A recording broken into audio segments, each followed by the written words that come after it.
Welcome back students to another video of non-profit organization. In this lecture, we are going to learn about the calculation of expenses chargeable to the income and expenditure account.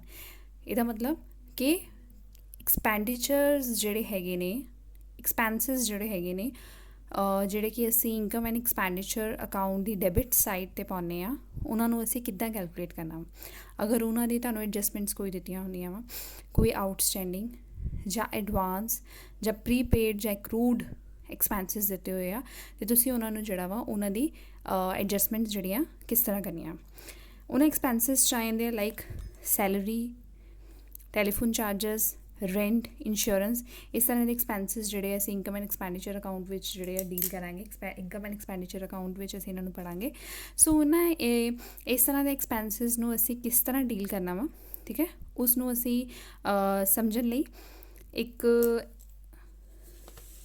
Practical ਉਹਦਾ solve ਕਰਕੇ ਦੇਖਦੇ ਹਾਂ ਇੱਕ practical question ਹੈ ਤੁਹਾਡੇ ਸਾਹਮਣੇ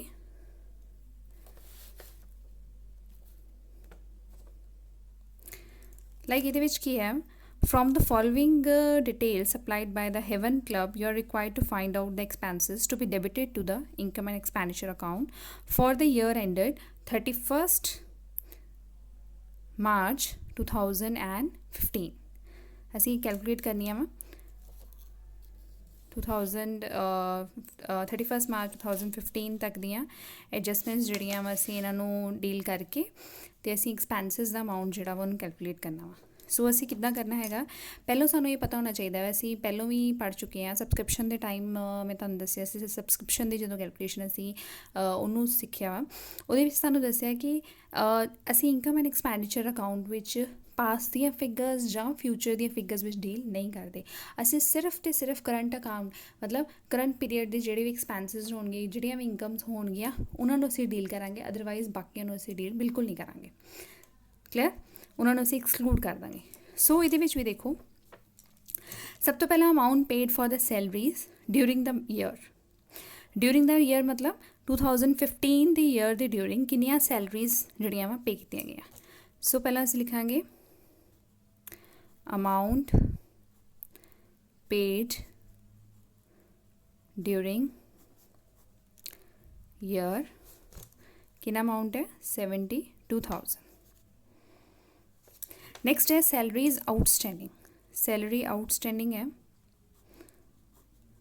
year के देता है 31st March 2015 it mean salary outstanding at the end of the year 2015 ਦੇ ਐਂਡ 'ਤੇ ਹੈ ਇਟ ਮੀਨਸ ਅਗਰ 2015 ਦੇ ਬਿਲਕੁਲ ਐਂਡ ਟਾਈਮ 'ਤੇ ਜਿਹੜਾ ਵਾ ਅਗਰ ਆਊਟਸਟੈਂਡਿੰਗ ਅਮਾਊਂਟ ਕੁਛ ਪਿਆ ਹੋਇਆ ਹੈ ਇਟ ਮੀਨਸ ਉਹ ਉਸੇ ਸਾਲ ਦਾ ਹੋਏਗਾ 2015 ਦਾ ਹੋਏਗਾ ਇਟ ਮੀਨਸ ਇਹਨੂੰ ਅਸੀਂ ਇੰਕਲੂਡ ਕਰਾਂਗੇ ਇਹਨੂੰ ਅਸੀਂ ਐਡ ਕਰ ਦਾਂਗੇ ਠੀਕ ਹੈ ਇੱਥੇ ਐਡ ਲਿਖਾਂਗੇ ਐਡ ਕਰਾਂਗੇ ਅਤੇ ਅਗਰ ਜੋ ਵੀ ਆਈਟਮ ਹੋਏਗੀ ਲੈਸ ਕਰਨ ਵਾਲੀ ਉਹਨਾਂ ਨੂੰ ਇਸੇ ਇੱਥੇ ਲਿਖਾਂਗੇ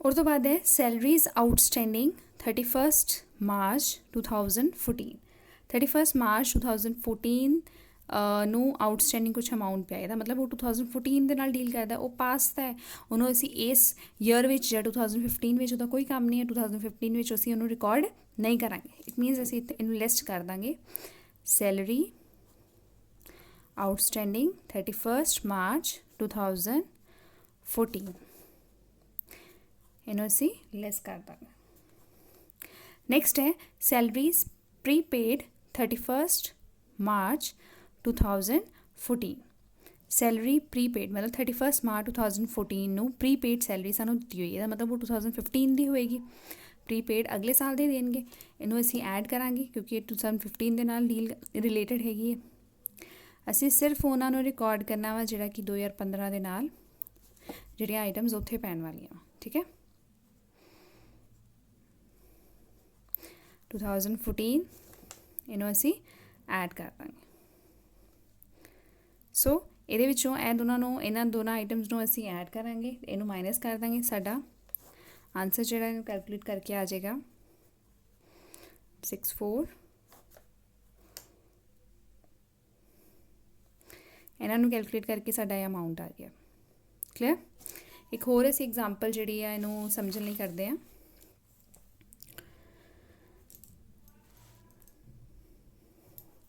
इस एग्जाम्पल विच की दिता होया है on the payment side of recipient payment account of Mahak club for the year ending 31st December 2018 telephone expenses prepaid at the beginning of the year and at the end of the year are 750 and 420.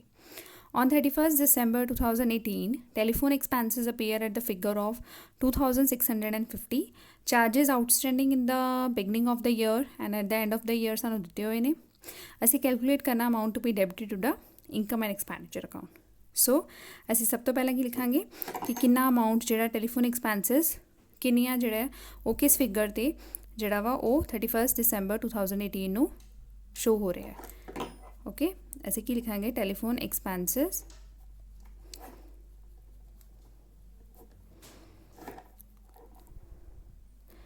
on 31st December 2018 2650 clear. ਔਰ ਤੋਂ ਬਾਅਦ ਅਸੀਂ ਇਹਦੇ ਵਿੱਚ add ਕੀ ਕਰਨਾ ਹੈ ਤੇ ਲੈਸ ਕੀ ਕਰਨਾ ਹੈ। Telephone expenses prepaid in the beginning. Prepaid in the beginning है beginning of the year means 31st December 2018 मतलब 1st December 2018 beginning year होएगा उदों कुछ prepaid expenses C it means वो 2018 ਦੇ ਹੋਣਗੇ prepaid क्योंकि हाले साल start होया year start होया it means 2018 ਦੇ ਹੋਣਗੇ ਉਹ amount ਹੈਗੀ ਹੈ prepaid expenses ਇੱਥੇ ਲਿਖੋ prepaid expenses at the beginning ਇਹਨੂੰ ਅਸੀਂ ਐਡ ਕਰਾਂਗੇ 750 ਨੂੰ ਤੇ and at the and it means ਉਹ ਅਗਲੇ ਸਾਲ ਦੇ ਨੇ ਅਗਲੇ ਸਾਲ ਦੇ ਅਗਰ ਸਾਨੂੰ ਦਿੱਤੇ ਹੋਏ ਆ ਤੇ ਫਿਰ ਉਹ ਅਸੀਂ ਐਡ ਉਹ ਇੱਥੇ ਲੈਸ ਕਰਾਂਗੇ। ਕਿਉਂ ਲੈਸ ਕਰਾਂਗੇ ਕਿਉਂਕਿ ਅਸੀਂ 2018 ਦੀ ਗੱਲ ਕਰ ਰਹੇ ਹਾਂ ਅਸੀਂ 2019 ਦੇ ਨਾਲ ਸਾਨੂੰ ਕੋਈ ਹਲੇ ਲੈਣਾ ਦੇਣਾ ਨਹੀਂ ਹੈ। So prepaid expenses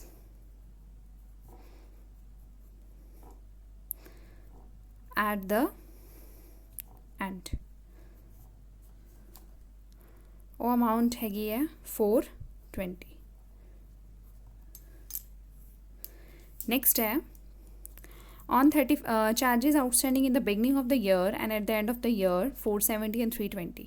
Charges outstanding at the beginning of the year means beginning of the year मतलब 1st January 2018 ਨੂੰ at the beginning ਜਿਹੜੀ ਕਿ beginning ਹੈ ਉਦੋਂ outstanding charges ਕਿੰਨੇ ਪਏ ਹੋਏ ਸੀ ਉਹ 470 and at the end year 320। ਅਗਰ ਉਹ at the beginning ਕਹਿ ਰਿਹਾ it means ਉਹ 2017 ਦੇ ਆਊਟਸਟੈਂਡਿੰਗ ਐਕਸਪੈਂਸਿਸ ਹੋਣਗੇ ਇਟ ਮੀਨਸ ਅਸੀਂ ਉਹਨਾਂ ਨੂੰ ਐਕਸਕਲੂਡ ਕਰਾਂਗੇ ਉਹਨਾਂ ਨੂੰ ਇੰਕਲੂਡ ਨਹੀਂ ਕਰਾਂਗੇ। ਸੋ ਇੱਥੇ ਅਸੀਂ ਇਹਨਾਂ ਨੂੰ ਲੈਸ ਕਰ ਦਾਂਗੇ outstanding charges at the beginning ਕਿੰਨਾ ਅਮਾਊਂਟ ਆਏਗਾ 470।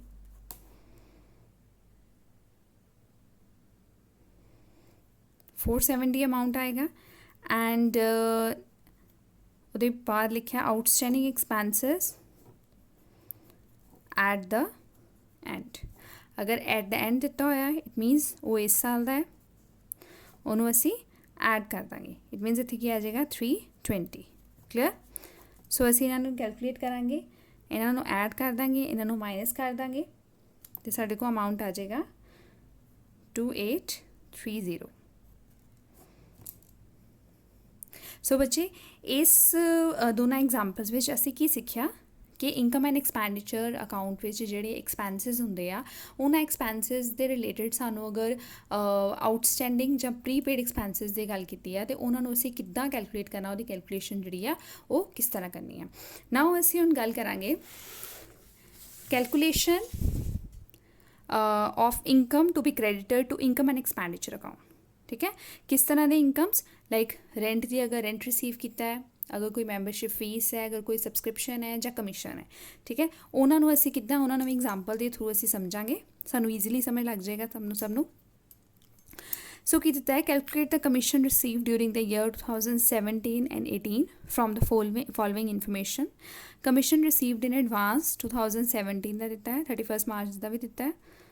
ਐਕਰੂਡ ਕਮਿਸ਼ਨ 2017 2018 ਦਾ ਦਿੱਤਾ ਹੈ। Commission earn during the year ਇਹ ਵੀ ਦਿੱਤਾ ਹੋਇਆ ਸਾਨੂੰ। ਕਲੀਅਰ? ਸੋ ਅਸੀਂ ਇਹਨੂੰ ਸੋਲਵ ਕਰਾਂਗੇ। ਸਭ ਤੋਂ ਪਹਿਲਾਂ ਇੱਥੇ ਲਿਖਾਂਗੇ commission earned during the year। During the year ਅਸੀਂ ਕਿੰਨਾ ਕਮਿਸ਼ਨ ਜਿਹੜਾ ਵਾ ਉਹਨੂੰ ਅਰਨ ਕੀਤਾ 5 ਲੱਖ। ਅਤੇ 5 ਲੱਖ ਦੀ ਅਮਾਊਂਟ ਵਿੱਚ ਇੱਥੇ ਆ ਗਿਆ ਆਪਣਾ 5 ਲੱਖ। ਠੀਕ ਹੈ। ਨੈਕਸਟ ਹੈ ਇਹਨਾਂ ਵਿੱਚ ਅਸੀਂ ਕੁਛ ਐਡ ਕਰਾਂਗੇ ਅਤੇ ਕੁਛ ਲੈਸ ਕਰਾਂਗੇ। ਉਹ ਅਸੀਂ ਦੇਖਾਂਗੇ। ਕਮਿਸ਼ਨ ਰਿਸੀਵਡ ਇਨ ਐਡਵਾਂਸ ਵਿੱਚ ਕਮਿਸ਼ਨ 1 ਅਪ੍ਰੈਲ 2017 ਨੂੰ ਅਸੀਂ ਕਮਿਸ਼ਨ ਐਡਵਾਂਸ ਰਿਸੀਵ ਕੀਤਾ। ਇਹਦਾ ਮਤਲਬ ਉਹ ਉਸ ਸਾਲ ਦਾ ਕੀਤਾ ਹੋਏਗਾ 17-18 ਦਾ, ਕਿਉਂਕਿ ਹਲੇ ਉਹ ਕੀ ਆ ਸ਼ੁਰੂ ਹੀ ਹੋਇਆ। 1 ਅਪ੍ਰੈਲ 2017-18 ਦਾ ਸੈਸ਼ਨ ਹਜੇ ਸਟਾਰਟ ਹੀ ਹੋਇਆ ਹੈ। ਅਸੀਂ ਉਹਦੀ ਹੀ ਕੈਲਕੂਲੇਸ਼ਨ ਕਰ ਰਹੇ ਹਾਂ। ਇਟ ਮੀਨਸ ਅਗਰ ਐਡਵਾਂਸ 'ਚ ਕੋਈ ਸਾਨੂੰ ਕਮਿਸ਼ਨ ਰਿਸੀਵ ਹੋ ਰਿਹਾ ਉਹਨੂੰ ਅਸੀਂ ਕੀ ਆ ਐਡ ਕਰਾਂਗੇ। Commission received on 1 April 2017 30,000। Clear? तो अगर 31 मार्च 2018 ਨੂੰ ਹੈ एडवांस्ड, इट मीनस वो वाला ईयर तो निकल गया। वो वाला ईयर निकल गया, इट मीनस ये 2019 ਲਈ ਹੈ। 2019 ਨੂੰ ਤਾਂ ਅਸੀਂ ਰਿਕਾਰਡ ਕਰਨਾ ਨਹੀਂ, ਅਸੀਂ ਤਾਂ 2017-18 ਦੀ ਗੱਲ ਕਰ ਰਹੇ ਹਾਂ। 2019 ਵਾਲਾ ਜਿਹੜਾ ਵਾ ਅਸੀਂ ਐਕਸਕਲੂਡ ਕਰ ਦਾਂਗੇ। ਸੋ ਇੱਥੇ ਅਸੀਂ ਇਹਨਾਂ ਨੂੰ ਮਾਈਨਸ ਕਰ ਦਾਂਗੇ। Commission received in advance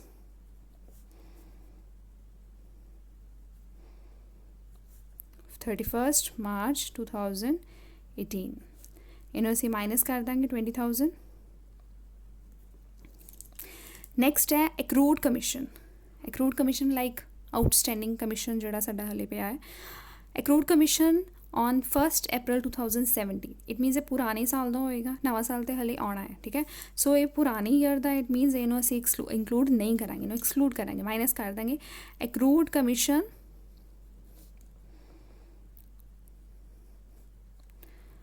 on 1 April 2017 20,000। clear? And accrued commission on 31 March 2018 at the end of the year। It मीनस ये 2018 ਦਾ ਹੀ ਹੋਏਗਾ, 17-18 ਦਾ ਹੀ ਹੋਏਗਾ, ਕਿਉਂਕਿ ਉਹਦਾ ਈਅਰ ਜਿਹੜਾ ਬਿਲਕੁਲ ਖਤਮ ਹੋ ਚੁੱਕਿਆ ਹੈ। ਸੋ ਅਸੀਂ ਇਹਨੂੰ ਲਿਖਾਂਗੇ accrued commission on 31 March 2018, ਇਹਨੂੰ ਅਸੀਂ ਐਡ ਕਰ ਦਾਂਗੇ। ਕਲੀਅਰ? ਇਹਨਾਂ ਨੂੰ ਐਡ ਕਰਕੇ ਅਸੀਂ ਇੱਥੇ ਕੈਲਕੂਲੇਟ ਕਰਾਂਗੇ ਕਿੰਨਾ ਅਮਾਊਂਟ ਆਏਗਾ। ਇਹਨਾਂ ਨੂੰ ਐਡ ਕਰਾਂਗੇ, ਇਹਨਾਂ ਨੂੰ ਮਾਈਨਸ ਕਰਾਂਗੇ, ਇੱਥੇ ਆਪਣਾ ਅਪਰੋਕਸੀਮੇਟ ਅਮਾਊਂਟ ਕੈਲਕੂਲੇਟ ਕਰਕੇ ਆ ਜਾਏਗਾ 5,05,000।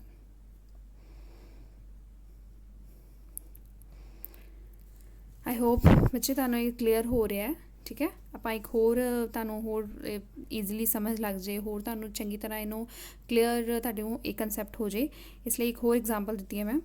You care hospital given the details regarding the rental income receive during the year 2019। ਠੀਕ ਹੈ। ਇਹ ਸਾਰੀ ਜਿਹੜੀ ਰੈਂਟ ਰਿਸੀਵ ਦੀ ਉਹਨਾਂ ਨੇ ਇਨਫੋਰਮੇਸ਼ਨ ਦਿੱਤੀ ਹੈ। ਠੀਕ ਹੈ।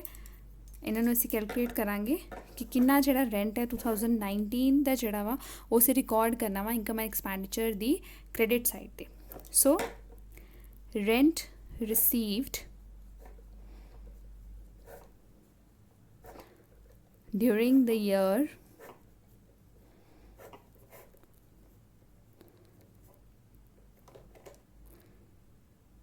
ਨੈਕਸਟ ਇੱਥੇ ਹੈ rent receivable closing.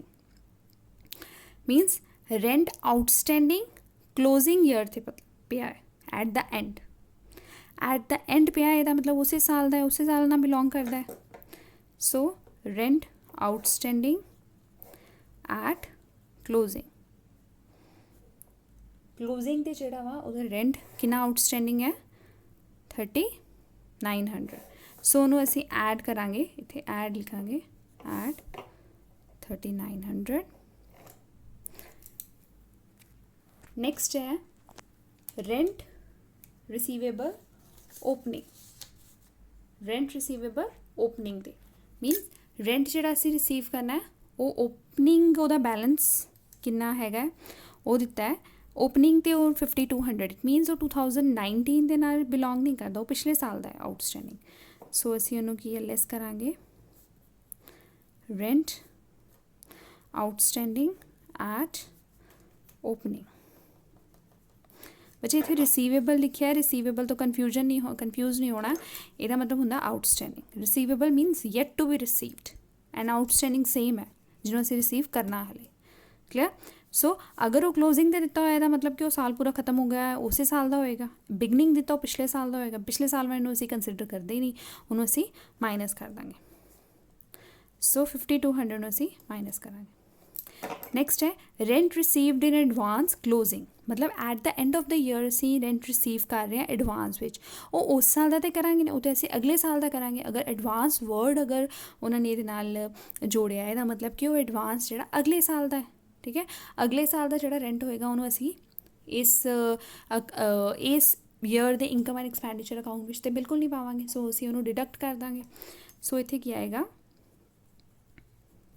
rent received in advance closing at closing, ਉਹਨੂੰ ਅਸੀਂ ਮਾਈਨਸ ਕਰ ਦਾਂਗੇ। ਨੈਕਸਟ ਹੈ rent received in advance opening, ਮਤਲਬ 2019 ਦੀ ਸਟਾਰਟਿੰਗ 'ਤੇ ਹੀ ਸਾਨੂੰ ਜਿਹੜਾ ਵਾ ਰੈਂਟ ਰਿਸੀਵ ਹੋ ਗਿਆ। ਰੈਂਟ ਰਿਸੀਵ ਇਹਦਾ ਮਤਲਬ 2019 ਦਾ ਹੀ ਹੋਇਆ ਹੋਏਗਾ, 2020 ਦਾ ਤਾਂ ਹੋਇਆ ਹੀ ਨਹੀਂ ਹੋਏਗਾ, ਪਿਛਲੇ ਸਾਲ ਦਾ ਵੀ ਨਹੀਂ ਹੋਇਆ ਹੋਏਗਾ, ਉਸੇ ਸਾਲ ਦਾ, ਕਿਉਂਕਿ ਓਪਨਿੰਗ ਵਿੱਚ ਹੀ ਸਾਨੂੰ ਮਤਲਬ ਹਾਲੇ ਸਟਾਰਟਿੰਗ 'ਤੇ ਹੀ ਸਾਨੂੰ ਜਿਹੜਾ ਰੈਂਟ ਸੀ ਉਹ ਹਰੇਕ ਮੰਥ ਮਿਲਣਾ ਸੀ, ਉਹ ਐਡਵਾਂਸ 'ਚ ਮਿਲ ਗਿਆ ਸਾਰਾ। ਸੋ ਇਹਨੂੰ ਅਸੀਂ ਕੀ ਕਿਉਂਕਿ ਇਸੇ ਸਾਲ ਦਾ ਹੈਗਾ ਵਾ ਅਤੇ ਇਹਨੂੰ ਅਸੀਂ ਇੱਥੇ ਐਡ ਕਰਾਂਗੇ, rent received in advance opening, ਇਹਨਾਂ ਨੂੰ ਅਸੀਂ ਐਡ ਕਰ ਦਾਂਗੇ ਇੱਥੇ। ਸੋ ਇਹਨੂੰ ਅਸੀਂ ਕੈਲਕੂਲੇਟ ਕਰਾਂਗੇ, ਇਹਨਾਂ ਦੋਨਾਂ ਨੂੰ ਪਲੱਸ ਕਰਾਂਗੇ, ਇਹਨਾਂ ਨੂੰ ਮਾਈਨਸ ਕਰਾਂਗੇ, ਸਾਡਾ ਆਨਸਰ ਆ ਜਾਏਗਾ 29,900। ਆਈ ਹੋਪ ਬੱਚੇ ਅੱਜ ਤੁਹਾਨੂੰ ਅੱਜ ਦਾ ਲੈਕਚਰ ਕਲੀਅਰ ਹੋ ਗਿਆ ਹੋਏਗਾ। ਅੱਜ ਅਸੀਂ ਡਿਸਕਸ ਕੀਤਾ ਹੈ calculation of expenses chargeable to the income and expenditure account. ਠੀਕ ਹੈ, ਅਗਰ ਸਾਨੂੰ ਪ੍ਰੀਪੇਡ ਜਾਂ ਆਊਟਸਟੈਂਡਿੰਗ ਸੈਲਰੀਜ਼ ਜਾਂ ਟੈਲੀਫੋਨ ਐਕਸਪੈਂਸਿਸ ਜਾਂ ਇੰਸ਼ੋਰੈਂਸ ਜਾਂ ਰੈਂਟ ਕੁਛ ਵੀ ਦਿੱਤਾ ਹੋਇਆ ਹੈ, ਠੀਕ ਹੈ, ਐਕਸਪੈਂਸਿਸ ਦੇ ਫਾਰਮ ਵਿੱਚ, ਉਹਨਾਂ ਨੂੰ ਅਸੀਂ ਕਿੱਦਾਂ ਡੀਲ ਕਰਨਾ ਵਾ ਅਤੇ ਕਿਸ ਤਰ੍ਹਾਂ ਉਹਨੇ ਇਨਕਮ ਐਂਡ ਐਕਸਪੈਂਡੀਚਰ ਅਕਾਊਂਟ ਵਿੱਚ ਜਿਹੜਾ ਉਹਨੂੰ ਰਿਕਾਰਡ ਕਰਨਾ ਵਾ।